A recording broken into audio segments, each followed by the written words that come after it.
Hi, welcome to TNT. Welcome to the worldwide resources of my hotel room here in Penang, heading back to Thailand tomorrow.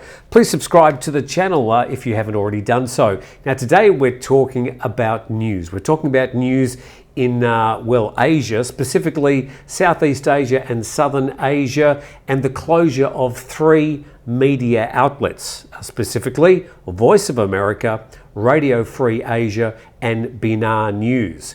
Now, over my 14 years here, not here, but working in Southeast Asia and in the news medium, I've become very aware of these 3 outlets and their importance to the mix of news that we get. Now, parts of Asia, including Southeast Asia, do not have freedom of speech when it comes to news.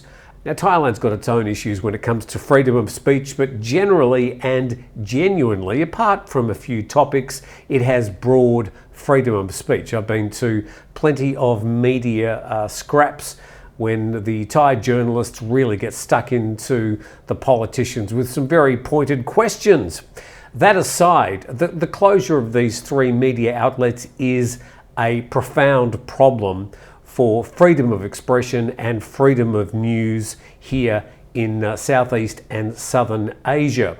Now, all this has happened since March this year, when all or part funding came from the United States, part of its soft power around the world. But it was just suddenly switched off. There was no warning. The journalists all just got messages and told to, stop doing what they're doing. Radio Free Asia, Voice of America, which is a global news outlet from the United States, and Benar News just closed down. So these services, basically free of charge, were transmitted and provided online services into China, North Korea even, Vietnam, Laos, Cambodia, Myanmar, Bangladesh, even into places like Brunei. And they were talking about things like human rights abuses, religious extremism, political corruption, stories that probably weren't going to be reported otherwise.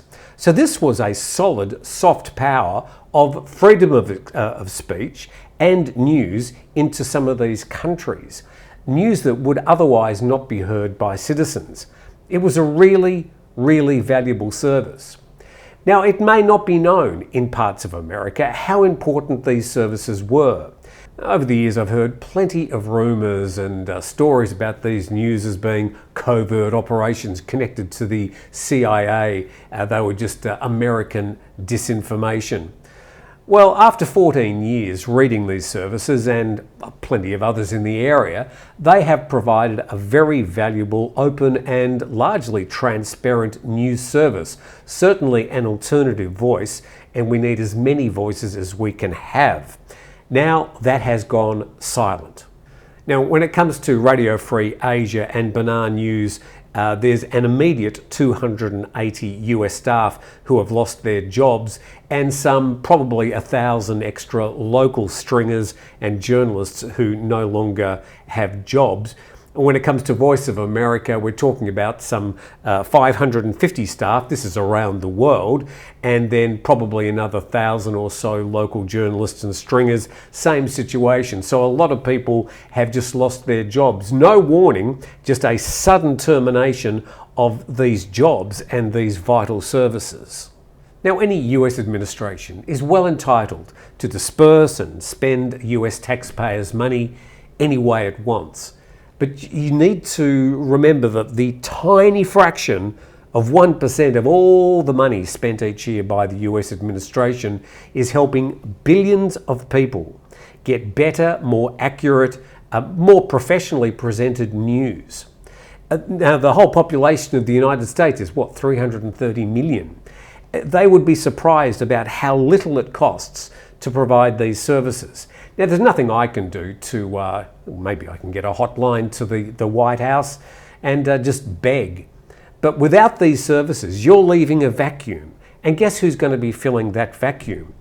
Now, China has already got many international in English services provided, and they're mostly provided free.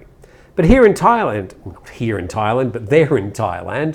There are at least two news organisations that I know that are not only provided with the news in English from China with a Chinese spin, but are actually paid to print those stories. Now, that's two organisations that I know of for sure, and there's probably others. So in the vacuum left by Radio Free Asia, Benar News and Voice of America, others are going to fill that vacuum. So I see it as an opportunity lost. And I'd like to think that maybe sometime in the near future, a group can sit round in a room and recognise the huge value that these services have provided, not only to the people who are able to share in the news and hear the news and read the news, but to the people of the United States. This soft power has been such an excellent investment.